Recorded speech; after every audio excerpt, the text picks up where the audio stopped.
It takes more than great code to be a great software engineer. This is Soft Skills Engineering, episode 40.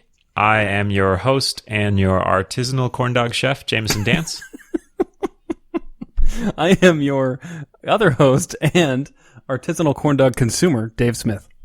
Dave was telling me all about the corn dogs he was eating before the show. And because I love him, I just wanted to make him the best corn dog ever. So I've switched career paths.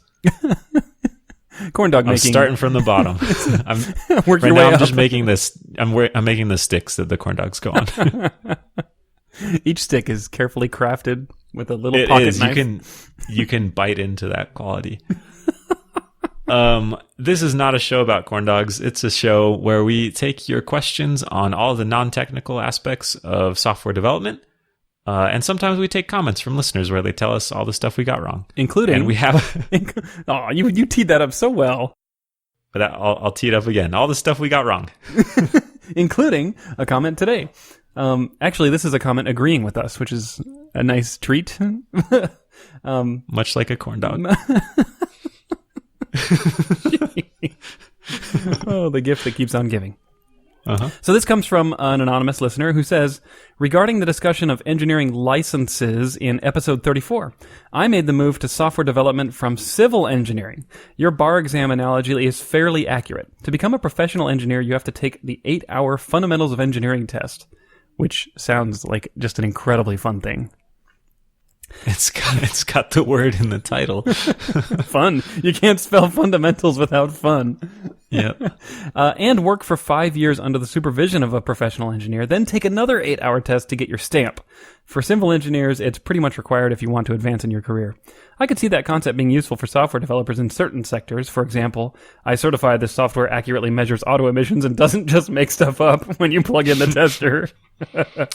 Ooh. Especially for legal issues involving software failure. Thank you. That was a nice comment. And I am personally quite glad that I haven't had to take an 8-hour test and then work for 5 years under the supervision of a professional software developer and then take another test. Yeah. I mean, maybe you know more stuff, though. Yeah, it would be like reverse a linked list in place in C. Yeah. You're a professional software developer. That does sound like the kind of thing that would be on that test if it was a software thing. But yeah, thanks for the comment. Yeah, that's really good insight. And I love hearing, man, that's one of the great things about software being not easy to get into, but people come to it from all different careers as you get a lot of different perspectives. It's really cool. All right. Shall I read our first question? Please do. This is from a listener named, and I am going to pronounce this right, Davraham Lincoln. That is what he wrote. He did give a pronunciation guide. Yeah, and it's in all caps, so I know that it's right. Yep. Davraham Lincoln says, first I have to say your podcast is awesome. I've listened to every episode and now have a goal to find a job with a quality ball pit. And Jamison swimming in it. That second one will be automatic. If you build it, I will swim. Okay. Davraham Lincoln writes, what's expected as far as visibility in the office goes? He says, I work on a small team of 6 developers and our manager lives in a different time zone.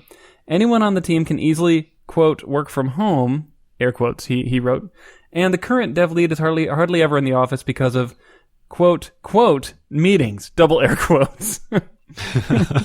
Because of meetings. We usually accomplish the things we set out to do each iteration, and the flexibility to work from home is super nice, though I feel we could accomplish more if only we were all in the same place at the same time.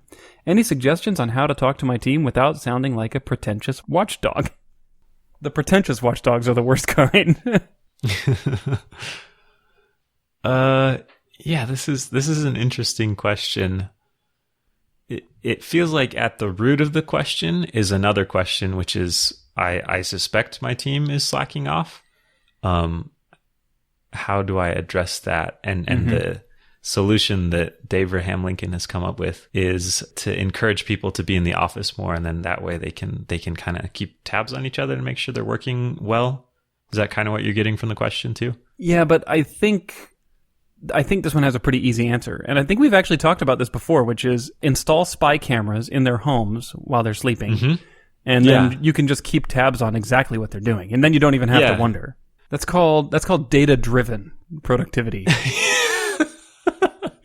It sounds so much less nefarious. You just say, I want to make engineering decisions based on data. And the data is what browser tabs you have open. And a live video stream of your... For the whole day. Yeah. You just get a message in Slack. It's like, clean your room. Your room is so messy. Your bed has not been made in weeks. I think if you're worried about a productivity issue, that it would be better to address it directly rather than kind of like passive aggressively say, hey, maybe if we all work together, we'd get more done instead of working from home. Because for two reasons. One, if people are actually slacking off and you're telling them like, hey, can you just work more instead of slack off, then they're going to be kind of unlikely to love that idea and want to do it. Like, can you not have all this freedom to get your stuff done whenever you want and also goof off all day? and the other thing is, I just think it in potentially tricky issues like this, it's better to be a little more direct. Maybe this is just my personal preference showing through, but wait, if you're worried about productivity, talk about that, I think. So who are you and what have you done with Jamison, first of all? Listen, because I'm telling other people what to do, not what I would do. I think you just suggested confronting someone directly about a concern you have with them. Which, no, you if could I do. recall, I mean, they all work remote, so you can't confront them directly. It'd have to be over Slack. And then you can put in like all the emojis and like, hey, I think everybody's slacking off at home instead of working. Party parrot. Woo! To kind of take the edge off. And then you can close your laptop and avoid it for a little while. Yeah, and then you disappear and let things work themselves out and don't experience all the emotion in real time. Okay. Maybe this remote work business has its advantages. You got to be really good at the emojis.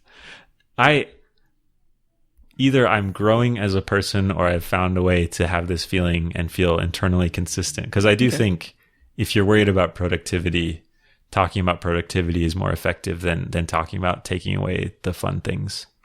I think sometimes when it comes to these productivity questions, there could be something inherent in this culture that might be really hard to root out. And the reason I say that is because we didn't read this to you, but one of the fields we have on our Google form is how big is your company? And this listener wrote in that it is a large institution. And sometimes large institutions have a certain, let's say, reputation for slightly less aggressive productivity of their engineers. And I'll just tell you a story where I saw this play out once. I interviewed for an engineering job at a large health insurance broker company. No, not broker, clearinghouse. That's what they were. And very big company, thousands and thousands of engineers. And when I asked the engineers what their favorite part about the job was, I'm not kidding you, the lead engineer said that he liked it because it wasn't really that demanding. And he could just kind of basically skirt by. And, sure. Like, that's probably true at a lot of places, but it's not usually something you say in the interview, like... Maybe they're just practicing honesty. Yeah, well, I actually really appreciated that because at the time that's really not what I was looking for. Yeah, but I realized like this is a company where productivity is not super high value, Yeah, and maybe that's what's happening here. Move a little slower. Mm-hmm. Yeah, this could be a cultural mismatch too. If there are companies that really strongly value remote work and even if they have a central office, everyone's kind of working remotely, even if they're at the office. And there are companies where everyone has to come into the office every day. And there are different trade-offs with each approach. I think some of it is personal preference, and some people are just happier coming into work every day with colleagues. At Koali, we had a work from home day once a week. And half my team just didn't do it because they're like, I'm not happy when I work from home and I don't get as much done. So it's, like, you can't make me just go home and work from home. So they just come into the office. It was actually really nice for them because no one else was in the office, and it was super productive. And so one thing I just noticed about the question that I want to focus on for a minute is that the team lead lives in a different time zone. And I get the impression that most of the rest of the team is expected to be in the office, but that they work from home occasionally, or more frequently than this listener would expect.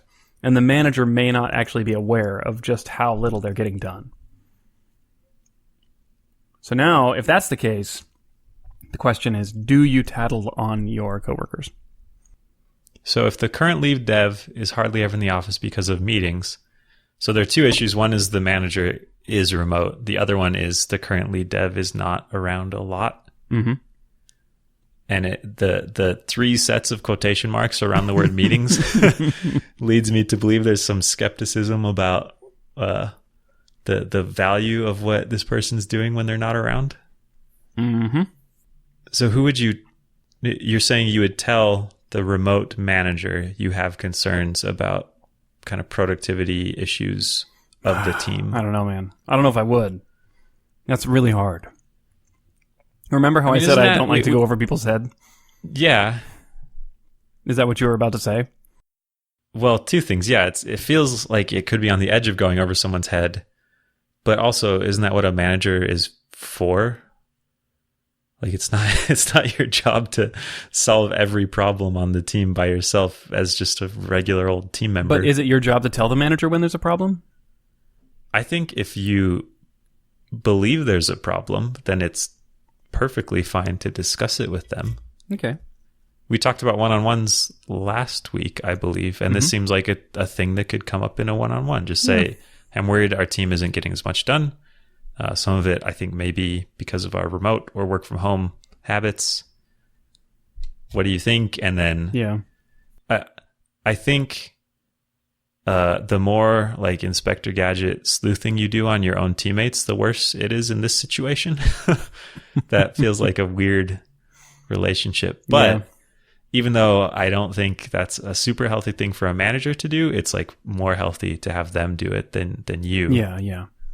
So maybe in this case, you couch it as a question, and you go to your manager and you say, what do you think about our productivity? You think we're at maximum productivity, or what do you think? I mean, when you ask a question like that, like... No, I think obviously you're expressing concern. But sometimes when I've asked questions like that in the past, my manager has surprised me at just how tuned into the problem they already were. And rather than just coming to them with a litany of all the things you think are wrong, you give them an opening and see if they already have come to that conclusion. And then you can sit back and talk about solutions instead of, being a tattletale. Yeah. That's how I like to do it. But that is a little bit indirect, and it's not everybody's style. Just get all the telepresence robots together in the same room and just have it out. Only, you can go in the office sometimes. So theoretically, you could arm your telepresence robot with like a squirt gun or something. To short circuit the other telepresence robots? Yeah. Or at least obscure their cameras a little bit? Yep. Well, this is a tough situation. And before the show, Jamison and I were saying, I think we've answered all the easy ones now, and all the questions that come in are really hard. And there's like subtlety and a lot of like risk from that could result from doing the wrong thing, I think. So this definitely is in that category. So good luck, and it seems tough. Yeah. I think, Dave, your instinct of not wanting to tattle on people is a really good one. And no matter what you do, that's a thing. It sounds like Abraham Lincoln is already concerned about that. He doesn't want to sound like a pretentious watchdog. Yeah. I think there is room on a team for someone to say, hey, I think we can step it up a little bit. And if you can do that without it feeling like a power play of some kind, I think if you can do it in a spirit of encouragement and like belief in the team, then it could come across with the right intention. Yep. Totally agree.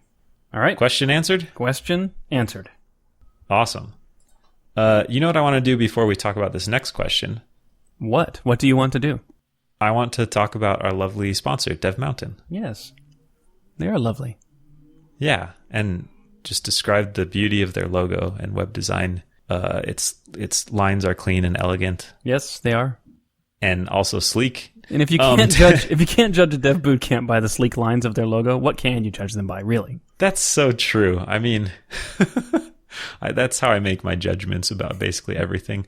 I've turned into one of those people that buys the expensive pasta because the package looks better. So there's some truth to that. Dev Mountain does coding boot camps. They have campuses in Salt Lake and Provo in Utah. They offer free housing. So if you're coming from out of state, that's a huge benefit. You don't have to find a place to live, and that can be a pretty large expense. Mm-hmm. And they do part-time and full-time. They can do kind of like after-work programs if you have a job and don't have the ability to dedicate full-time, or they do straight-up full-time stuff. They do iOS, they do UX and UI, and they do a web development course. And I've actually made an effort to interact more with bootcamp graduates, and it's been amazing. Like, it's a pretty interesting group of people from a very diverse background. Yeah. And they just bring a lot of excitement and different perspectives on the field. Yeah, I agree. It's really cool. If you're interested in getting into software development, or if you're interested in kind of changing your skill set from within software to one of those tracks, then you can go to softskills.audio/devmountain, and it'll take you over to their website. All right. Thanks, Dev Mountain. All right, Jamison, you want to read our next question? I do. Well, that's not all the way English. How do I learn new technologies without going through a noob phase? This is from a listener named Christopher. How do I become an employable expert in newer, in-demand, and more fun technologies without feeling like I'm starting all over or giving up my status as a senior developer and strong salary? P.S. Love the show. Love you too, Christopher. Thank you, and we love you back. This is a great question because this is kind of an ever-evolving field, so this problem will come up over and over again unless you pick a thing and stick with it forever, which has different trade-offs. Yeah, this kind of goes back to the specialist versus generalist discussion we had, I don't know, months ago. Yeah, kind of. So my first reaction when reading this question was that it's very focused on the tech and kind of internally focused on what I want to do and what is fun and cool. And there's some correlation of that with salary and position, but I think the strongest salaries and titles come from business stuff, not technical things, unfortunately, or fortunately, I guess, depending on how you feel about it. So if you're really concerned about status and salary and those things, the closer you are to being able to tell a business, I did this and made you this amount of dollars, the more that comes. So and to some extent, these concerns are at odds. Like, I want a lot of money. I want to work with the hottest, newest technology. The business doesn't care about the technology. They care about the money you will make them. Yeah, it's a means to an end. Yeah, so I guess that's an answer in some way. If you can point to how using this newer in-demand technology will help make them more money, then you can kind of make a case for using it at your current job. And then that's a great way to learn stuff. Yes. I guess that's the classic advice for learning new technology. You kind of experiment with it in small pieces at work, like you build some internal app in the new cool backend framework, or use it smallly. That's not a word. I think it is now, Mr. Smalley. Oh, gosh. Use it in tiny pieces over time, and it proves itself out, and you learn it over time too. I feel like that's the most established path, maybe. Yeah. And then, of course, the other way is just to change jobs, like you were saying, which I've done several times in my career. And yeah, you've changed jobs to work in new tech, huh? Oh, yeah. Like, when I got out of college, I'll just give you a quick rundown, but got out of college, worked in Java for a year and a half, changed jobs, worked in C++ for a number of years, changed jobs, worked in Python and JavaScript. And every time I did that, there was no pay cut because I didn't already know the technology. I was hired into a position where the hiring people knew that I wasn't already a master of the technologies they were using. They were looking at me for my aptitude, not because I brought the correct laundry list of skills to their company. Yeah, that's maybe a better way to say what I was trying to say before, that if you can prove you just have really solid technical skills, and especially applied to business problems, then the technology doesn't matter as much. Yeah. I would gladly hire someone who's done a lot of Ruby on Rails to work in Node, assuming they don't have like an allergic reaction to JavaScript. If they've demonstrated they've built successful products or solved good technical problems. Yeah. The tools you use to build the things you build are a lot less important than the things you build. Mm-hmm. And, however, having said that companies have hired me for my aptitude and not because I have the right skills on my resume, I do believe there are plenty of companies who will only hire you if you have the right skills on your resume. Yeah, but are those the same subset of companies that will be hiring for the cool new in-demand technologies?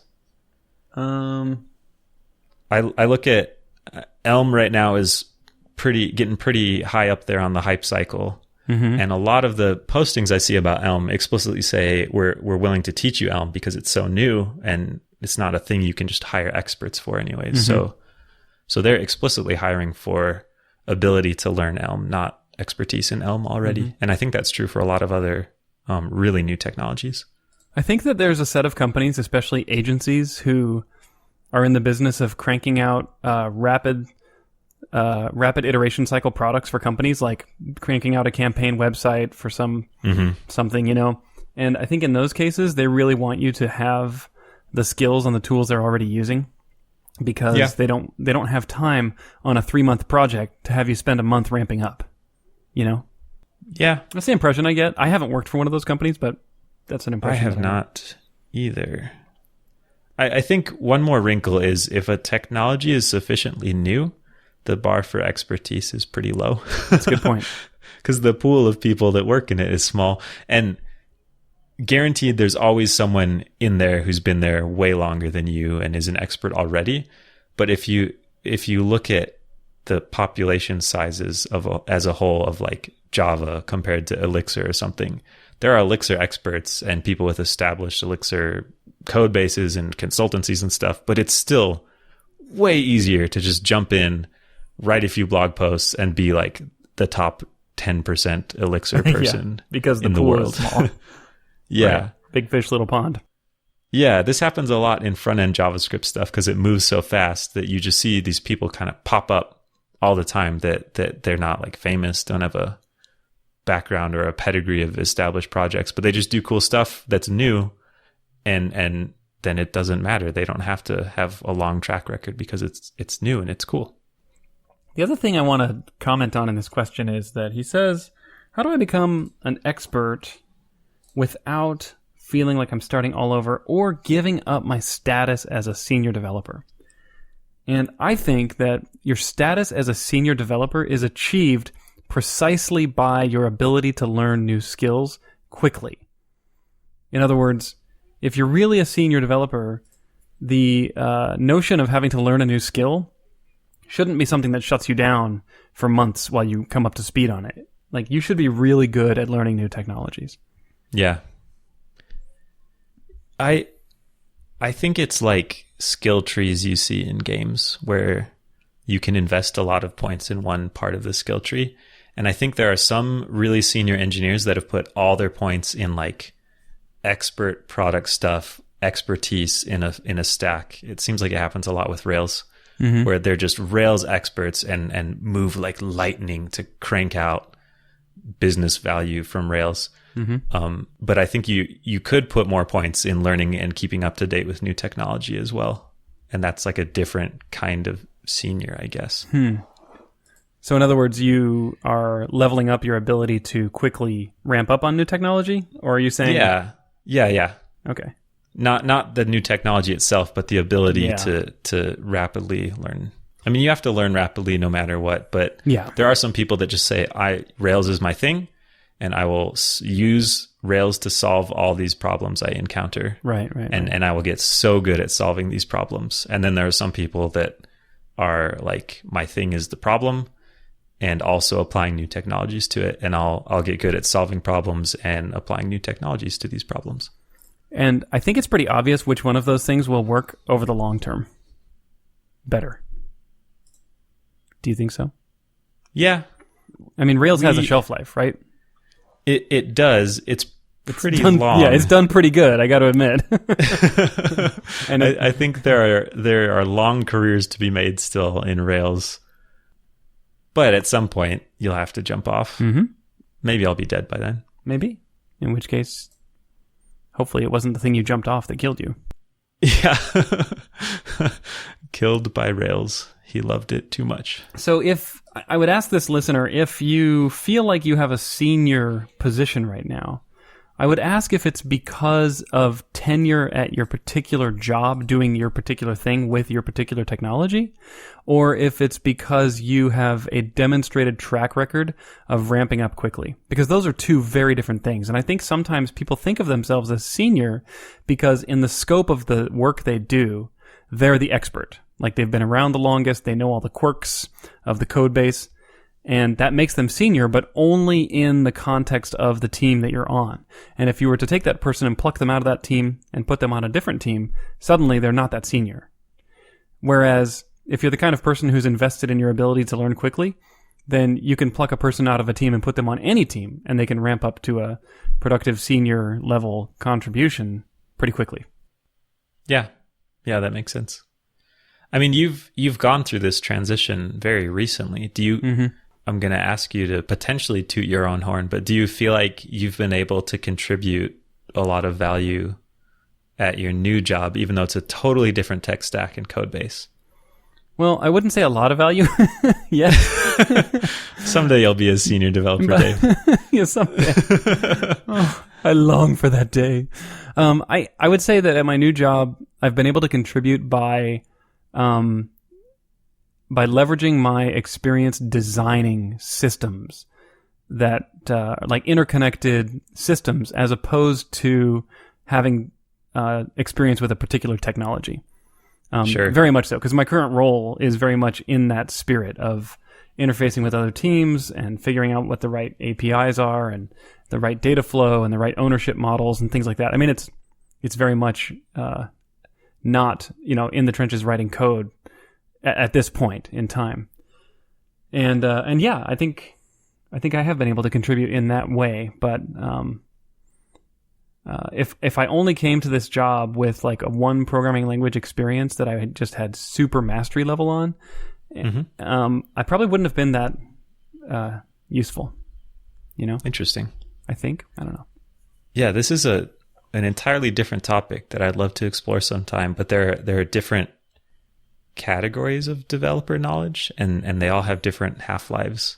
Mm-hmm. And the kind of architecture stuff you're talking about, I think, has a much longer half-life. Yeah. The API of this like OAuth library in a specific language. Sure. But you need to know that stuff still. So you got to figure out how to invest your time. I don't want to drag on too much on this point, but a lot of the knowledge that I bring actually came from my experience with a specific hosting technology. Mm-hmm. And that's been super directly applicable to my new job. So maybe I'm overstating my generic experience a little bit here. Yeah. Maybe. Probably you don't even work at that place that you're talking about. And you're just overstating everything. Except the fact that you were eating corn dogs a few minutes ago. That's the only true thing I've said today. So I want to go back to the question here a little bit, which I think we've kind of danced around this one and not really talked right to it, but which is boots on the ground. How do I ramp up quick on a new technology? And I would say that the best way to ramp up on a new technology is to build something complete in that technology as fast as possible.